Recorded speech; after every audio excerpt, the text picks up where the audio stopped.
அஸ்ஸலாமு அலைக்கும் and hi everyone, welcome to miss curious YouTube channel. இன்றைக்கி நம்ம சேனலில் என்ன பார்க்க போகிறோம் அப்படின்னு பார்த்தீங்கன்னா ஹவுஸ் வார்மிங் vlog வீடியோ தான். இதுக்கு முன்னாடி நான் ஒரு வீடியோ போட்டிருந்தேன். அந்த வீடியோ பார்க்காதவங்க கண்டிப்பாக நம்ம சேனலில் போய் செக் பண்ணி பாருங்கள். அதோட செகண்ட் பார்ட் தான் இது. இப்போ வாங்க நம்ம வீடியோக்குள்ளே போகலாம். இங்கே போய் வெயிட் பண்ணிடலாம் அப்படின்னு சொல்லிட்டு வந்தோம். இங்கே பாருங்கள், இங்கேயுமே உடலை அதிசா படுத்தே கிடந்தா அவளுக்கு ரொம்ப டயர்டாக இருக்கும்னு நினைக்கிறேன். நெக்ஸ்ட்டு ஆலிம்சாவுமே வந்துட்டாங்க. நாங்கள் பாங்குமே எல்லாமே சொல்லி குடியேறணும். அதுக்கப்புறமா எல்லாருமே இந்த மாதிரி உட்காந்துட்டு இருந்தாங்க. அந்த கிளிப்பிங்ஸ் எல்லாமே கொஞ்சம் பாருங்கள்.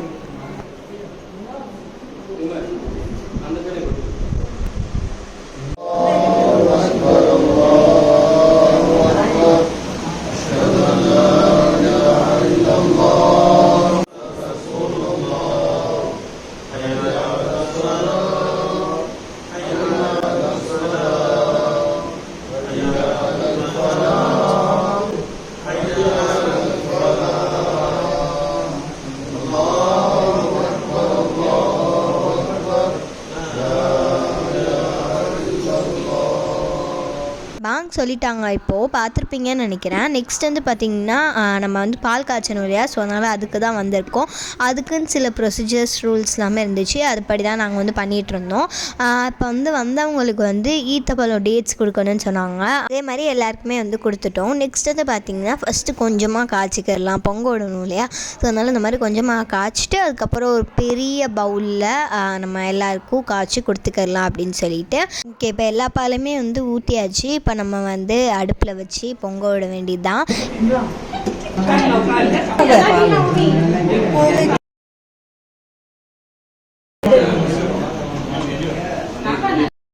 நெக்ஸ்ட் பார்த்திங்கன்னா அடுப்புலையுமே பாலை வச்சாச்சு. இது பொங்கட்டும். நாங்கள் ஜாலியாக அப்படியே பேசிகிட்டே இருந்தோம். அல்ஹம்துலில்லாஹ் நல்லபடியாக குடியேறினோம். நெக்ஸ்ட் பார்த்திங்கன்னா அது பொங்குறதுக்குள்ளாட்டியுமே எல்லோரையும் ரொம்ப வெயிட் பண்ணி வைக்கக்கூடாது இல்லையா, ஸோ அதனால் இந்த பெரிய பவுலுன்னு சொன்னேன் இல்லையா, அது இதுதான். அதை ஃபுல்லாமே பால் எல்லாமே வச்சு எல்லாருக்கும் கொடுக்குறதுக்கு நாங்கள் அந்த வேலை ரெடி பண்ணிகிட்டு இருந்தோம். நெக்ஸ்ட் பார்த்திங்கன்னா இந்த பால் கொஞ்சம் பொங்கிட்டு இருக்கும் போதே நம்ம இந்த ஏலக்காய் போட்டாச்சு. இங்கே பாருங்கள், இப்போ பால் சூப்பராகவே பொங்கிடுச்சு.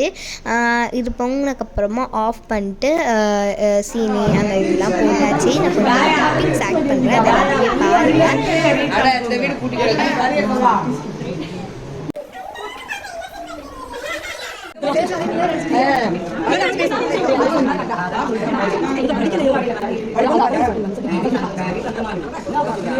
நெக்ஸ்ட் எல்லாருக்குமே ஊற்றி கொடுக்க ஆரம்பிச்சிட்டோம். இப்போ ஆட் பண்ண கிளிப்பிங்ஸ் எல்லாம் நீங்கள் பார்த்துருப்பீங்கன்னு நினைக்கிறேன். எங்களோட சேர்ந்து வீடு குடியேறின மாதிரி இருந்துச்சா அப்படின்னு சொல்லிட்டு கீழே கமெண்ட் பண்ணுங்கள். முடிஞ்ச அளவுக்கு நான் எல்லா கிளிப்பிங்ஸுமே ஆட் பண்ண தான் செஞ்சுருக்கேன். இப்போ எல்லாருக்குமே கொடுத்துட்டேன். இப்போது கொடுக்கும் போதே எனக்கு ரொம்ப பயமாக இருந்துச்சு, போச்சு நம்ம எக்ஸாம் எப்படி எழுத போகிறோமோ அப்படின்னு சொல்லிட்டு. நான் எக்ஸாம் எழுதிட்டு எப்படி எழுதுறேன்னு உங்களுக்கு சொல்கிறேன். நெக்ஸ்ட் டைம் போனதே தெரில. அப்படியே எல்லோரும் பேசிகிட்டு இருக்கும் போது ஒரு 7 o'clock போல் ஆயிடுச்சு. நெக்ஸ்ட் ஆலிம்ஸா தான் ஓத வருவாங்கள்ல, குர்ஆன் ஓதணும். அதுக்கு செட்டப்லாம் பண்ணணும்னு சொல்லிட்டு நான் அதுக்கு ஹெல்ப் பண்ணிகிட்டு இருந்தேன். பாய் விரிச்சு அதுக்கு மேலே விரிச்சு இந்த செட்டப்லாம் பண்ணிகிட்டு இருக்கும் போதே அதிசா மொட்டை மாடிக்கு திருப்பியும் கூப்பிட்டா. சரி அவளோட ஒன்றா போகலாமே அப்படின்னு சொல்லிட்டு நானுமே வந்தேன். காலையில் வியூ பார்க்க சூப்பராக இருந்துச்சு. இப்போ மட்டும்தான் கொஞ்சம் வெயில் வராமல் இருக்கும். ஸோ ஓகே, டைம் ஆயிரும்னு சொல்லிட்டு நான் அவளையுமே கூட்டிகிட்டு கீழே வந்துட்டேன். கீழே பார்த்தா இந்த மாதிரி குர்ஆன் எல்லாத்தையுமே ரெடியாக எடுத்து வச்சுட்டு இருந்தாங்க. ஓகே, இப்போ நம்மளோட ஃபுல் செட்டப்புமே முடிஞ்சிருச்சு. இங்கே உட்காந்து தான் ஓத போகிறாங்க. நான் உங்களுக்கு அந்த கிளிப்பிங்ஸையுமே ஆட் பண்ணுறேன் கொஞ்சம் என்னால் முடிஞ்ச அளவு. நெக்ஸ்ட் பார்த்திங்கன்னா அங்கே ஊதுபத்தி வைக்கணும் இல்லையா, ஒரு நல்லா ஸ்மெல்காண்டி. ஸோ அதனால் இந்த மாதிரி நிறைய ஊதுபத்தியை வச்சு ஒரு கப்பில் எடுத்து நாங்கள் கொண்டு போயிட்டுருந்தோம். இப்போ வாங்க நம்ம போய் எப்படி ஓதுறாங்க அப்படின்னு சொல்லிட்டு பார்க்கலாம்.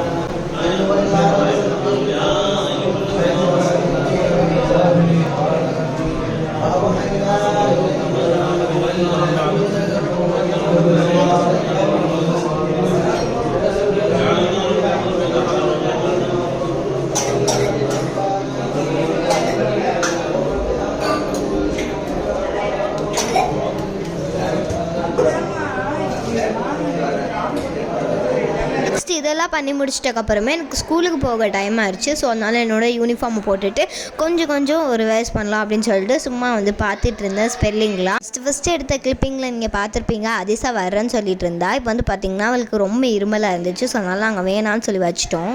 என்னடா டக்குன்னு பிரியாணியை காமிக்கிறேன்னு பார்த்துடாதீங்க. நான் ஸ்கூலுக்கு போயிட்டு வந்து பார்த்தா இங்கே எல்லாருக்குமே பிரியாணி கொடுத்துட்டு இருந்தாங்க. நாங்கள் ஸ்கூலுக்கு போனனால என்னால் வீடியோ எடுக்க முடியல. அப்படி எடுத்திருந்தாலும் வீட்டுக்கு வந்து ஆட்கள் தான் வந்திருப்பாங்க, அவங்கள பார்த்து அனுப்பவே கரெக்டாக இருக்கும்.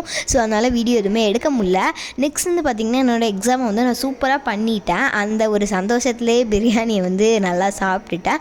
அது சாப்பிட்டு முடிச்சுட்டு செம டயர்டாக இருந்துச்சு. ஏன்னா ஃபுல்லாக தூங்காமல் இருந்தனால நான் போய் தூங்கிட்டேன். நெக்ஸ்ட் வந்து பார்த்திங்கன்னா அந்த நேரத்தில் அந்த மாதிரி கபோர்ட் ஃபிட் பண்ணுறதுக்கு வந்து ஆள் வந்திருக்காங்க போல இருக்குது. அவங்க வந்து இந்த மாதிரி கபோர்ட் ஃபிட் பண்ணிகிட்டு இருந்தாங்க. அது வச்சுட்டக்கப்புறமா ஹோம் டூரில் ஃபுல் லுக் எப்படி இருக்குது அப்படின்னு சொல்லிட்டு பாருங்கள். இதில் வந்து பார்த்தா அந்த மாதிரி ஏசி எல்லாம் வந்துருந்துச்சு. எங்களுக்கு வந்து ஃபஸ்ட்டு மிட்டம் அப்படிங்கிறதுனால ரிவிஷனே இல்லாமல் ஃபுல்லாக எக்ஸாம் வச்சுட்டாங்க. நெக்ஸ்ட் வந்து எங்களுக்கு இங்கிலீஷ் எக்ஸாம். அதுக்கு வந்து நான் ப்ரிப்பேர் பண்ணிட்டு இருந்தேன்.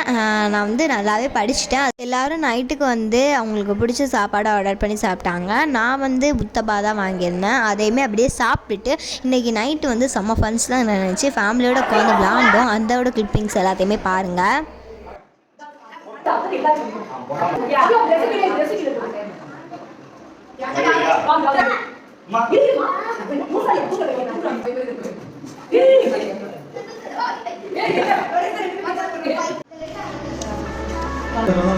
மாதிரி விளாண்டுட்டு ஹாப்பியாக எங்களோட டே முடித்தோம். இந்த வீடியோ பிடிச்சிருந்தா like, share, subscribe and comments பண்ணிக்கோங்க. ஓகே, பாய்.